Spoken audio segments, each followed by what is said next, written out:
if you were calculating in 1861, it's pretty clear that the Confederacy won 1861. That was a victory year for them. 1862 had been a mixed bag. So if you go back, and by mixed bag I mean it's fairly obvious that Antietam was a loss. Lee had been rebuffed and turned back, and so 1862 is kind of a mixed year. If you go back and you think, so far the Confederates had won at Second Manassas, but they were not going to be really on a high mark. Well, that all changed in the winter of 1862 because the new commandant general was a fellow named Ambrose Burnside. He had that really cool whiskers. And by the way, yesterday I made an error, and I remember. It's funny when I guess you get to a certain age, you remember when you make a mistake. I called the Rappahannock River the Susquehanna River. The Susquehanna River is near Pittsburgh, so my mistake. It's the Rappahannock River that they have to cross, and here is the Rappahannock River. And so, if you're looking along here, this is the town of Fredericksburg. You may have never been to the town of Fredericksburg. It's here in Virginia. It's a lovely town. That Mary Washington College University is there in that town. And after McClellan fails to sort of chase down Lee after the Battle of Antietam, he's replaced. So, this was typical Lincoln trial and error. Keep in mind, McClellan's the guy that Lincoln said, well, if you're not going to use the army, can I borrow it for a while? So McClellan was the guy who acted cautiously, act slowly. And so at this point, Burnside comes in. And of course, the strategy is still on to Richmond. They're trying to get to Richmond, right? So if you go way back to the original Anaconda plan, that had always been the major goal. And so here's Fredericksburg. See it here? In the center, kind of center east. And what happened is that they're looking for ways. The Union Army, the Army of the Potomac, is looking for ways to get to Richmond. That's still the consistent strategy. And so this time, rather than try to see both of these attacks that made up Manassas, first and second, were an attempt to go around the rivers. So if you go up to Winchester, I don't know if you guys have ever been up to Shenandoah Valley. It's beautiful. It's where a lot of people like ride the Harleys down the Shenandoah Valley area. But in between, so think Charlottesville. You guys know where Charlottesville? But here's Charlottesville. Okay. So if you and over here is Richmond. So if you get to Charlottesville, actually it's not that high up. It's here. If you get down here, then you can attack from the west, and that's what the Union was trying to do, and they kept getting repulsed. So they're like, okay, well, we'll go back to our original plan of getting Richmond by crossing a river. Unfortunately, they chose a town and a river that Robert E. Lee was very, very familiar with. You understand? His wife was from this community. He'd grown up around this area. And so Burnside is commanding the Union Army. They're the blue guys, right? And the Union Army is coming from the heights on the far side of the Rappahannock. But the Confederates are on a very high area called Marie's Heights. See here? And they also have one of these sunken roads at the base of the hill. Now, these sunken roads were formed by wagons over the decades and centuries, just wearing down a natural trail into a lowered road. So it's almost like a trench, right? And so here you have this sunken road and a canal in front of it, right? And then the town. So Lee gets word that, here's Lee's army, that Burnside's army is coming, the Union Army is coming, and they're going to come to the town. So he puts snipers in the town of Fredericksburg. So they're pot-shotting the guys as they cross the river. And then they retreat up into the hill. And so as the Union goes through the arm, as they go through the town here, they are out in the open. They are exposed, right? See these open fields? And the Confederates are dug in here, nice and thick, like ticks on a hound, right? All the way out this line. You see this road right here? And so as the Union troops come marching through here, they just get slaughtered. Now, for my students in the room, and for you guys at home, I'm going to pass this around, or let them see it. I can't pass it to you guys. This is a new invention of the Civil War. I got this one at the Battle of Manassas battlefield. This is a lead mini ball. Now, obviously, it's not a ball. It's conical shaped, but it's made out of lead. This is the bullet of the Civil War. What has changed between the Civil War and the Mexican War, or even the War of 1812, is firearms. Okay? So, I don't think, well, I can desanitize it. You want to hold it? Okay, so see how heavy it is? It's heavy, isn't it? It's a piece of lead. All right, and so that's the bullet that they're using in these muzzle-loaded infield rifles, Springfield rifles. You just set it on the table, and then you can pick it up. You get that. So the idea is that this is heavy, heavy bullet, right? And the guns have been changed. Now, keep in mind, rifling of barrels. You guys know, I don't know if you're shooters or not, but a barrel, if you could get your finger in it, it feels like a corkscrew. Okay? It's got like a corkscrew effect. And what it does, if you want to see that, look at the side of it. It's like dented. We're going to hit something or someone. Hit somebody? Huh? Did it hit somebody? Might have. I don't know. I mean, I got it on the ground. I dug it out of the dirt. I used to play on the Manassas battlefield. My uncle lived in Manassas, so every summer I'd go up there for a week. Oh, that's Yeah, it was fun. It was back before it had been turned into a theme park, right in a water park right beside the Manassas battlefield. Was terrible. But nonetheless, these heavy lead bullets that are conical, a French guy invented it, mini ball, how they pronounce it, mini. And it's not a ball, it's a bullet, it's grooved. Did you feel the grooves around it? Yeah, did you notice it? So what happened is rifling of rifles, no longer muskets, had been developed. And, in the past, a good marksman would load and fire a musket. And if they were, and even in the Civil War, if they were very good at this muzzle loading and shooting, you could fire 3 shots a minute, which was okay. So what happened was that, the soldiers were trained, shots would be fired, and then they would charge. And hopefully before the reload, they'd be able to shoot them, all right? The problem is this operates like a modern bullet. It's conical, which means the old bullets were round, ball, literally ball. And if you know anything about like physics, the ball would shoot and then begin to decline. It has a drop rate kind of thing. Well, this comes out of the rifle spinning. So it maintains its trajectory much further. Its speed much further. So that's what rifling of a gun does, is it allows the gun to create a spin. And so what happens is these could be accurate at 300 yards. 300 yards, that's 3 football fields. All right? So if you're attacking across an open plain, guys are shooting you at 3 times a minute, right? Reloading, shooting, reloading, and then guys behind are loading and handing it to them. It's practically like a machine gun. That's how it feels. And they're being hit accurately at great distances. So as they come across this field, their bodies just start piling up. Look at this, 12,000 casualties, right? So, and these are the bullets that are being used. So what's happening is these generals are using tactics from when bullets didn't look like this, when guns weren't rifled. So they haven't changed their tactics to meet the technology. Understand? And so this turns into a bloodbath. And look at Lee's casualties comparatively. Over 2 to 1, right? 5,300 versus 12,000. Almost 10,000 wounded, 1,300 killed. This is a terrible day. Now, it's not as bad as Antietam, but it's very lopsided. Very lopsided, which means this is a devastating defeat for the Union, who have to retreat back across the river, and a great victory for Lee. This is yet another one of Lee's resounding victories. Okay? So keep the Battle of Fredericksburg in mind. All right? So the Union didn't have. They had those bullets too, but they're try to think that again. This goes back to, you're going to see me be silly here. This goes back to terrain. So the Confederates are in a ditch. So this is all you saw of their head as a Union soldier. So they had defilade, they had cover, and so they could put their gun on the ground and just shoot, right, accurately. And the Union, they can't shoot on the run. Even on the double quick, I mean, they're not like running and shooting because you'd have to reload. So this is just like a forced march across a field where you're getting shot.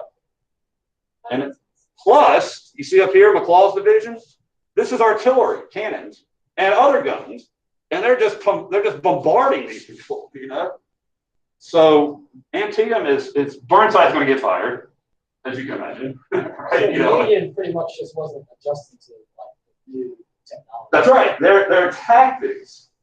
See, they have to fight. They're trying to get to Richmond. They have to fight the Confederate Army. So what it means is it's a bloodbath. You know, it's every time this happens. So they replace him, Burnside, with another general who had been in this battle. See his name right here? General Hooker. Now this is fighting Joe Hooker, the guy I told you was his name becomes associated with prostitutes. There were so many prostitutes that followed the army, you know, they called him Hooker's Army. So Hooker is brought in, trial and error, and he decides he's going to trick Robert E. Lee. So this is just west of Fredericksburg. So you still have the Rappahannock River. They're still basically in the same position. And this time his goal is to outflank Robert E. Lee. Now in Army, in military terms, when you have your battlefield layout, the end of the Army, where the Army stops, is called up in the air, which means like, if we were standing here, the last person has no one behind him. So that's what's called your flank. So if the other army can get around that flank, then they can what's called roll up the army, which means attack the side. If you attack the front, you get shot at by everybody. That's what happened here. This is a frontal attack. So every gun on this hill and in this ditch could shoot him. So Hooker wants to trick Lee and swing around his side, right? Swing around his side. He wants to play a trick on him. Well, the greatest outflanker of all time, Stonewall Jackson. And so once again, Lee, who is outnumbered, keep in mind the Union has bigger army. Jackson will separate from Lee's main force and ride all the way around here and attack the flank of General Hooker. So Hooker's outflanking Lee and Jackson outflanks Hooker. In fact, the line goes from like this way to like this way. Like the whole battlefield just kind of turns on that way. All right. The joke is, you guys know what prostitutes do when they get hired by John? They do tricks, right? It's called turning tricks. You ever heard that expression? If you're a hooker, you're called turn tricks. So here the joke is that Hooker's trick got turned. They turned it around. So nonetheless, that's cheap, I know. But Jackson outflanks Hooker's men. He then hits them in the side and pushes them all the way back to the Rappahannock River. And they just run away in fear. You know, so once again, Robert E. Lee has scored an enormous victory at the Battle of Chancellorsville. But this comes at enormous cost. The night after the attack takes place, Jackson is out scouting the Union lines, and it turns dark. It's nighttime. So as he rides back to, this is the spring in May, as he rides back to his camp, a group of guards, pickets, particular vendors, get nervous and antsy, and they shoot without really looking at who they're shooting at. And among other people, they shoot Stonewall Jackson. They shoot Stonewall Jackson on the force. He falls, and so he's brought to the train station at Chancellorsville. That's a train depot. And his arm is amputated. Okay? He gets shot in his left arm. And by the way, I didn't tell you this about these bullets. So the other terrible thing about these bullets and why the Civil War was so painful and so terrible is that you felt how heavy they are, right? You get shot with 9mm today or 7.62 round NATO, it's going to go through you, straight on through. It'll go clean through bone, come out with a round circle. The bullets today don't kill you simply by going into you, they kill you by what they hit. You know, if you get shot in the leg by a 9mm, it's not going to kill you unless it's like an artery, right? Not to encourage you to even think about it, but I'm just saying that's why we have so many people survive war now, because they're shot and not instantly killed. But in the Civil War, the bullet didn't often kill you. What the bullet did to you killed you. That's right. So what happens is this bullet would hit, like, let's say your arm. A common injury was the arm, or your leg. Okay, your extremities. If the bullet hit that, imagine the force of a 5-pound hammer, like a sledgehammer, hitting your bone, like just like wham. All right, because that's what that did. It hit you like a sledgehammer. And so they talk about guys at Gettysburg being picked up off the ground and their body was like jelly. because all the bones have been shattered by the. If you got hit in the hip, it would shatter your pelvis, so your whole body would just kind of turn to mush. Okay, so what happens is when this bullet hits you, it fractures all the bone. So the number one procedure of the Civil War was amputation. They would tourniquet that thing off and then just saw it off, because when your bones break, when human bones and chicken bones break, they splinter.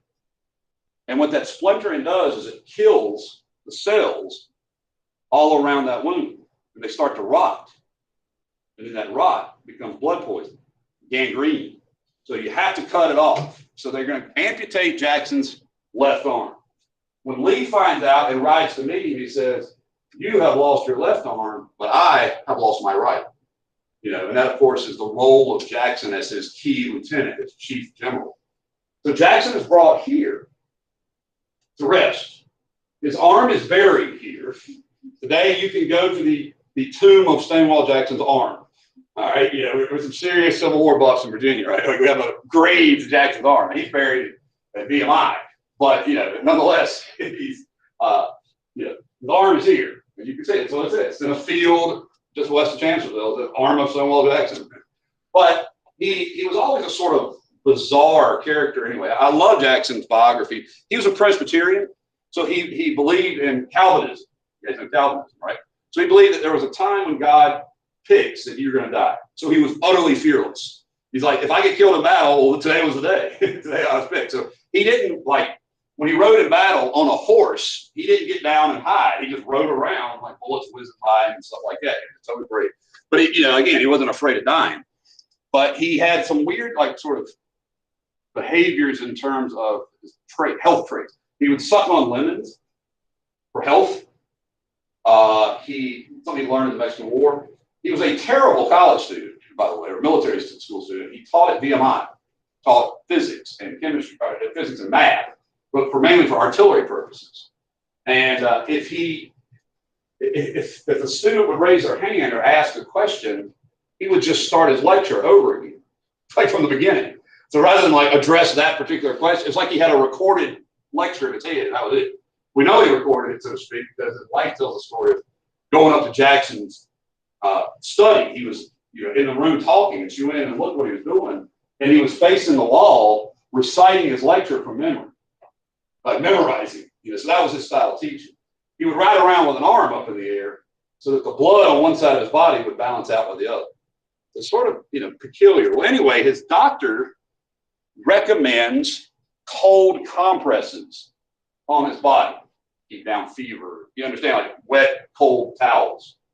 The problem is it's a hot May week, and so the windows are open. That last portrait of him, last photo of him, shows his hair blowing in the wind. You can actually see his hair moving. So open windows with damp, cloth on you and breezes blowing over it, contracts pneumonia, and he dies of pneumonia. So he doesn't die of his wound; he dies of his health care. His medical treatment kills him, and his loss will be utterly destructive to the Confederacy. Like, they will really feel this. Robert E. Lee particularly has grown really dependent on Jackson's success. Jackson and another guy named A.P. Hill. So at this point, Confederates are still winning. Now it's sort of a Pyrrhic victory. You guys know that word? Remember that from Bunker Hill? Like a heavy price to pay for victory. But they won Chancellorsville, and obviously then what do they have to do if you're Lincoln with the Union Army? This hooker worked. Gotta find another general, right? So meanwhile, Lee has decided round one didn't work, but now is the time. After these two big victories, Chancellorsville, Fredericksburg, Wilderness, let's take the fight again to the north. Now, this time he has a different purpose. Of course, he still dreams of having foreign intervention, right? Lee and Davis both want the English, but at this point, that ship has sailed. Emancipation Proclamation cut that off. Got it? So now he's calculating politically. He pulls what I would like to think of as a Ho Chi Minh. What do I mean by a Ho Chi Minh? Well, Ho Chi Minh, just to jump all the way ahead of the Vietnam War, knew that the Viet Cong would never defeat the American military in combat. So how did the Viet Cong defeat America? But guerrilla warfare didn't defeat us. It didn't. We never lost a battle in Vietnam. Lee's won every major battle, except for Antietam at this point. What he wants is to win a political victory. Ho Chi Minh realizes the only way to get America out of the war in Vietnam is for the American people to want to be out of the war in Vietnam. And that's exactly what happened. America did not want to continue fighting. What Lee wants to do is strike a blow against the North, and then peace Democrats, that's Northern Democrats, would then have more ammunition to say, we should end this war. You understand? Like, so far has the Union felt the war directly very much at all? I mean, yes, their sons have been killed, and it's very painful, and yes, there are economic disruptions at times, but the war has not been fought virtually at all in the North, has it? So Lee wants to take the fight to the North to help convince Northerners to agree to end the war. He wants them to grow tired of the war, right? Particularly if it's in their backyard, okay? And so that's his strategy. It's a political objective to try to convince Northerners politically to get out of the war, to end the war, because he doesn't think it looks like the Union have enough troops they can keep doing this forever, right? So he says, let's invade the North. Well, George Meade is the new commanding general of the Union Army. He's the guy that replaced Hooker. His name is Meade. And Meade is here in Maryland. Meade and the Union Army is kind of camped here, north of Washington. And they don't know where Lee is. See, that's the thing about that. Remember I told you, you could be in Martinsville, like 100,000 guys down there, and we wouldn't know it. So Meade doesn't know where Lee is. And Lee has gone basically the same route. This is through Hagerstown. This is not far from the Battle of Antietam. This is very close to the Cumberland Gap. You guys remember the National Road? It's just right down the road from that. So he starts northward, and he gets past Maryland, and he's in Pennsylvania, and a group of his men, a small unit of his men, are in what's called the vanguard, the front of the army. And they get word that there's cheese and maybe shoes in the small town of Gettysburg. Now, Gettysburg really only has one thing in it, and that's a seminary. You guys know what a seminary is? A school for teachers, for preachers. So that's one of the reasons why this is called Seminary Ridge, okay? Seminary. And then on beside it is Cemetery Ridge. So you have Seminary Ridge and Cemetery Ridge, because there's a cemetery on the outskirts of the town. So this vanguard comes running down this highway when they think they're going to be shoes and cheese here, right? They're hungry and they're barefoot. There is a fellow named Buford who has a cavalry unit, and that's it. So like one basically small unit is in the town of Gettysburg, a Yankee Army unit, singular, right? And this small unit of Confederates run in, and they run into this small unit of Union soldiers. So they start fighting right on the outskirts of Gettysburg on July 1st, 1863. Hot summer day, right? So they roll in there. Buford remarkably, and look at the attack, y'all. They utterly surround them. Well, not utterly, they halfway surround them, all right? And they're attacking Buford and his men, and they have to retreat through the town.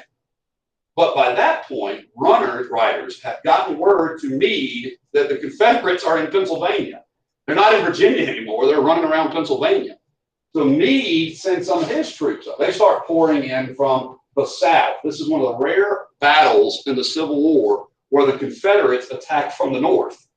You understand? And the Union is the Southern position. And so and Lee arrives on the afternoon of this. He sees immediately that the most strategic position is this. It's hard to tell from this picture, but this is a ridge line, like an elevator, like think White Oak Mountain. You guys ever seen White Oak Mountain, like how it looks like a stretch of right over here, Pennsylvania County, White Oak Mountain? No? You don't know White Oak Mountain? You guys know Mount Herman? Blair's? The Bojangles on 29? The Bojangles on 29, and there's a large hill behind it. That's called White Oak Mountain. All right, that hilltop, that area. So it's about that tall. All right, my family, my wife's family lives there. It's half of their mountain. All right, yeah, we love it. It's great. So they're on this mountaintop, right? And the Union soldiers retreat backwards to here. And so what you see formed, if you're looking carefully at the green here, is a shape that formed. You see the shape in a larger shape? It's described as a fish hook, right? You see that? And so Lee gets there on July 2nd, that he launches an attack on the flanks of the Union Army. The flanks are the side, remember? And down here are two taller sort of mountains called Little and Big Round Top. And if you control Little Round Top or Big Round Top, you're looking down the entire battlefield line. Which means you can launch artillery all day long on that position. So you have the Battle of Little Round Top, which is part of the Battle of Gettysburg, day 2. And in it, a Texan general named John Bell Hood and his men go through the wheat field. They get mowed down, but they keep coming. They make it all the way to the hill, and then they start charging up the hill. Rebel yell all the way. You guys know the rebel yell? You know the expression, the rebel yell? Confederates screamed at the top of their lungs like demons. Stonewall Jackson taught them how to do it. So to scare your opponent, they scream like fear. I'm not going to do a rebel yell. But, it's like, well, yeah, something like that, right? That's on record from all you guys do that. But they're all yelling this, right? The Union are out of ammo, and it looks like the Confederates are going to take them. When a school teacher from Maine orders his unit, the 50, they're from Maine, I forget the number now, but he orders his unit to launch a full-scale bayonet charge. So the Confederates are running up the hill, it's wooded, and all of a sudden the Union comes pouring down the hill with bayonets fixed, and they just smash into the Confederates and drive them out. So with that, Joshua Chamberlain's men win the Battle of Little Round Top. Okay? But here's the thing. Lee has hit him here, north, here, south, right? He smashed into his flanks, right? So, by the way, Chamberlain's men from Maine, they're taken back here is where the ambulances are. You know, where the medics are. So they're allowed to rest after their awful second day. So if you see where the word Cemetery Hill is on this picture, that's where Chamberlain's men are, Maine. But what Lee calculates is that Meade will sense that he has weakened him, and so he will reinforce his sides from the middle. So he'll pull guys from here and put them on either end, right? That's where Lee attacked him. So Lee decides he will send all of his men into the middle to overwhelm the middle. But he's going to do it by using the biggest Confederate artillery barrage in history. And by that I mean, this is a great, great idea of what's coming in World War I. So he is, now, by the way, they're way down here. The Confederate Army is way down here in the woods. There is a mile of open space. I literally walked across the whole thing. There's a mile of open territory between where the Union is, behind a stone wall on Cemetery Ridge, and where the Confederates are. So what Lee decides to do is to get every cannon he has, and they're going to shell the Union position, all right, nonstop for like 15 straight minutes. They're just going to bombard it, just blast it with cannons. Okay? Seems reasonable. That's definitely what they do. They basically blow a hole in it and then charge into it. Problem is, this one again where technology or science gets in the way. But they had a really great artillery commander named E. Porter Alexander, E.P. Alexander. But the problem was they blew so many cannons, fired so many cannons, they created a wall of smoke, right? So when cannons recoil, just like any other weapon, you have to adjust. You have to put it back, right? So some of his gunners overcompensated. They pushed the guns too far forward. Got it? So instead of the shells after the first round falling on the Union troops, they fell on the ambulances and hospitals. They bombarded the main troops. They're there at rest and they get blown all to bits, you know. But they're missing the ridge. All right. And so as the bombardment goes, the Confederates are all lined up. A division from right here, Pennsylvania County, is at the center of it all. And then they will start on the double quick. That means they march double fast. And then they will run. They get all the way up to this road. You see this road right here? The white line? When the smoke starts to clear. And instead of seeing blown holes in the stone wall and guys not there, there's the Union Army looking down at them. And so General Pickett's division will charge up towards that hill, and they will get annihilated because they're coming from a quarter mile away let's like to see, within about 300 yards, they're in complete open, no cover, and they're getting slaughtered. And they keep charging. Some of them will make it all the way to the stone wall. Lou Armistead, for example, a general, he has this, there's a very famous pictures of him where he's got he put his hat on a saber and charged up, right? Guys from Pennsylvania County will make it there. But when they get to the top, they're annihilated. They're dead. So they retreat back. Robert E. Lee openly weeps. He's a man who rarely showed his emotion. He's crying. He runs into General Pickett. General Pickett, he says, General Pickett, what's left of your division? And Pickett looks at him and says, General Lee, I have no division. And a division is 10,000 guys. You understand? A lot of dudes. So they got annihilated. The guys at the stone wall shooting them, the Confederates, shooting at the Confederates, yelled at them as they were getting mowed down. Fredericksburg, Fredericksburg. To them, this was Lee's foolish frontal assault, like what had happened. Now, Lee believed this was the moment he could break the Union Army, and this is his great failure. This is his greatest mistake, the third day of Gettysburg. So it happens on July 3rd, 1863. And what's so interesting about that to me is the day of his retreat is July 4th, right? And so that's the day the Confederacy dies, basically, the 4th of July, right? How cool is that for your chronology of history? Lee retreats, and then Meade, unbelievably, doesn't pursue it. So you would think at some point these guys would have gotten the memo, like chase them down. Meade didn't, Hooker didn't, obviously Burnside didn't, and definitely McClellan didn't. So Lee is going to retreat back into Virginia. He's going to come back. So who was the name? George Meade. That was his name. Commander of the Union Army of Gettysburg, George Meade. He looked like a kind of like a buzzard. He had a really beaked nose, which people talk about then. I'm not being ugly. This is George Meade. Right here. Oh, Right, this guy with the big nose, like he looks like a buzzard. All right, now Meade is going to be replaced by guess who? Yeah, at this point, this guy has made such a name for himself. And let's get to the West. Let's talk about Grant and how he becomes the guy. So please know the Battle of Gettysburg, high water mark of the Confederacy. You guys know what a high water mark is? So if you're at the lake or at the beach and you see a pier or a dock, and like the water level is stained on it, and then the water's below it, that means it's the highest the water gets. So we call that a high water mark. So the Battle of Gettysburg is the high water mark of the Confederacy. From this point on, they're losing. This is their last, they were winning up until July 63. Now they're losing after this. This is the turning point of the war. This is the moment when Antietam is the first turning point because that's the one that keeps out foreign intervention and gives you the emancipation proclamation. This is a death knell for the Confederate Army. This is the bulk of the Army of Northern Virginia. And they're not going to stop, but from here on, they're losing. The tide is turned.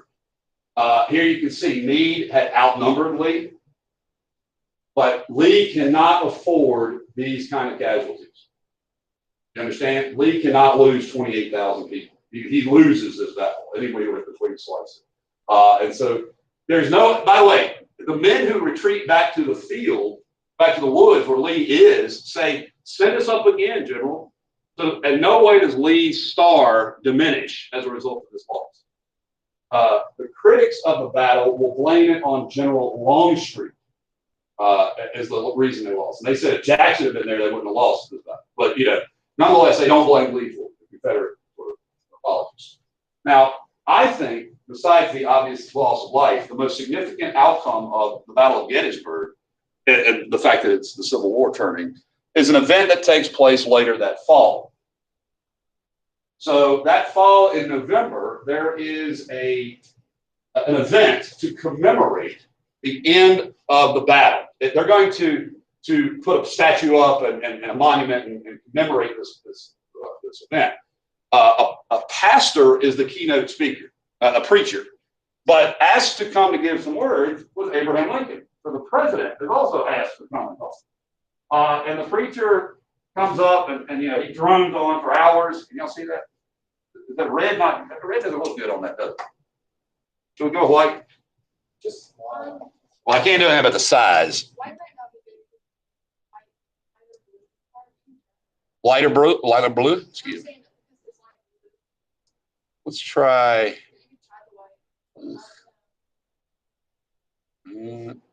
black. Black, strong.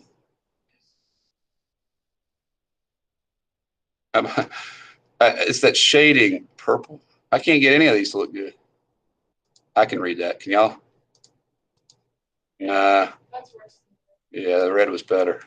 I like the red, white, and blue. That's what I was going for. I always go for red, white, and blue. How about that? Worse? Well, let's just make it into 2 slides instead of trying to solve a problem that doesn't need to be solved. All right. Copy. Make it red again. Yeah. Okay, that I can do. So guys, the Gettysburg Address. So first of all, the reason why I'm going through all this is that this is the entire Gettysburg Address. All right, so I think it's pretty cool that this 2.5-minute speech, is one of the most famous documents of all time. And you want it to be read, you think? Let's read it up. Bold and red. Ooh, that's burgundy. Let's go with bright red. How about that? All right, and then let's go back here. Sorry, I should have thought this through more clearly before I made this, but I am by no means perfect. The world will not, that's where we were. I only play perfect on TV. Bold that sucker. Shrink that sucker. Here we go. One more time. So I was doing this with my son the other day. We had to explain the math. He couldn't remember. He didn't know the math.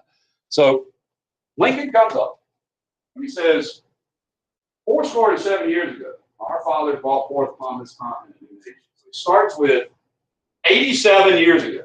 But that's what 407. If you do the math, his math is good. 87 years before this is 1776. You understand? So this first line is hearkening back to the Declaration of Independence. 447 years ago, our fathers brought forth on this continent a new nation created by what? Liberty and the idea that all men are created equal. This single speech takes what America is all about, distills it down to just a few lines. This is why this speech is so important. I mean, it is the statement of America. All right, a nation conceived in what? Liberty and the idea, the proposition. He didn't say the reality, the idea that all men are created equal. He knew that wasn't true in 1776, right? We are engaged in a great civil war, testing whether a nation based on those ideas, right, so conceived, can long endure. Can democracy continue? A nation based on liberty, right? We are met on a great battlefield of that war. Then he gets into the kind of stuff that we think is. We have come to dedicate a portion of that field as a final resting place for those who gave their lives that this nation might live, our new nation, right? It is important that we do this, altogether fitting and proper that we do this. But then he goes on, I love it. But in a larger sense, we cannot what? We can't dedicate, we can't make sacred this ground, make holy this ground. I, Abraham Lincoln, cannot make this ground holy or sacred. Why? The men, living and dead, who fought here made it sacred. So the blood of 75,000 people spilled out here is what made this sacred. Far more than anything I can say, right? The world will not remember what I say. That's not true. He gets that wrong, all right? But we can never forget what they did. It is for us, the living. This is my belief as an American. I am the living, right? To be dedicated to what they fought for, right? What did they fight for in advance? The great task that from these people who died, and every time American soldiers killed, this is what I think of. The honored dead, we take increased devotion to what they died for. And this line is so pretty, so sweet. Their last full measure of devotion. What's the last thing you can possibly give? What's the full thing you can give? Your life. They gave their life for America, right? So we here highly swear, we resolve that they will not have died in vain. They didn't die for nothing. this nation under God, and this is a title of several books written about the Civil War. The Civil War is called A New Birth of Freedom. Abraham Lincoln called it, right? And that government of the people, by the people, and for the people shall not perish from the earth. And then he sits down. So he gives a less than 2-minute speech, right? It's carved in the Lincoln Memorial. It's enshrined. People all over the world know it. He thought, when he sat down, he turned to his buddy right here, and he said, Speed, his friend's name is Josh Speed, that speech won't scour. He made a plains reference.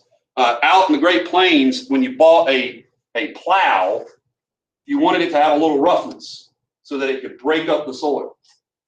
And if it doesn't, if that plow wouldn't take the roughness, it wouldn't work. And that roughing of the plow is called scouring. So he says that speech won't scour. He thought he'd given a bad speech. All right, like the other guy talked for 2 hours. I talked for 2 minutes. You know, the newspapers back east had sent photographers to take a picture of the event. You know, we would like a picture of Abraham Lincoln giving the Declaration of, giving the Gettysburg Address, right? That's the only picture we got because the photographer, that's Lincoln. The photographer couldn't get the picture in time before he sat down. So that's it. That's the only evidence we have of Lincoln at Gettysburg. That's a picture of that day. But the speech is published in newspaper. Initially, some people are critical of it. That's kind of cheesy, you know. But soon, all across the country, people realize that this is what a patriot understands. This is what America is about. A birth of freedom, right? A new birth of freedom. So whenever you're thinking about our armed forces that are serving in harm's way, risking their last full measure devotion, understand that's what we mean when we say they're fighting for our freedom. They're fighting for a country dedicated to the idea that all people are equal. That's a great thing. You know, it's a great thing. We're in a country of Irish immigrants and Irishmen, Catholic can become president. It's a great thing where a woman of African American and South Asian background can become vice president. I mean, this is the ideal of equality. Doesn't mean you have to agree with who they are as voters, but the idea that we are all great human beings. I think it's awesome. So Lincoln nails it. Now, I mentioned the West, and we'll do this for, I don't know, a minute, and then we'll finish it up tomorrow. By the way, I want to make sure to point out number 35. Yesterday, we were talking about the Navy, or day before yesterday. And I failed to mention Admiral Farragut. Farragut was the great hero of the Union Navy. Farragut, F-A-R-R-A-G-T. There's a subway station in Washington, D.C. called Farragut Circle. And so Farragut won the naval battle of New Orleans and the naval battle of Mobile. So by winning both, this is the guy who's famous, you know, was warned, hey, Admiral, they have torpedoes in the water. Torpedoes are kind of like bombs in the water. And he famously said, damn the torpedoes, full speed ahead. All right, you know, like screw that, we're going into it. So Farragut is going to give the Union control of this area right here. All right, and when they seize Mobile and New Orleans, that only leaves one harbor left, and that's Wilmington, North Carolina. So by this point, the Confederates are down to one port, Wilmington. Okay, so definitely know him. But the guy who becomes the hero of the war is initially a failed clerk from Illinois. This guy had been in the Army and got out of the Army after the Mexican War. He'd been a captain in the Army up to that point, and he was just trying to sell clothes as like a clothes and hat salesman. And he wasn't making much luck at it. And so, you know, he rejoined the military once the war broke out, and he was out here he was stationed out here in Kentucky. Okay, and so I don't think I have a map of it here. Kentucky above here. So he launches an attack from Kentucky into Tennessee, and he will be the first sort of Union success story of the war. In Tennessee, he wins battles on the Tennessee and Cumberland Rivers at Fort Henry and Fort Donelson. These are two major places. He also wins a major battle at a place called Shiloh. But at Fort Henry and Fort Donelson, when the Confederates surrendered to Grant, they asked, you know, General Grant, what are your conditions? Like, will we keep our swords? Can we keep our horses? How can we surrender? And he said, you will not determine any terms of surrender. You will surrender unconditionally.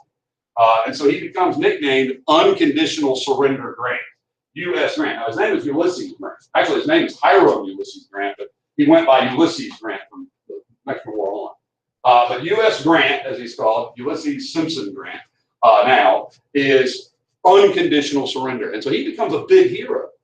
Now, he launches a major attack in a river in Tennessee, and it becomes known as the Battle of Shiloh, or Pittsburgh Landing. It is the bloodiest battle of the war. Antietam was the bloodiest day. Okay, folks, that's the bell. So we'll pick up with Grant tomorrow. Grant, his stuff, finished the war. So have a nice day, and I will stop recording.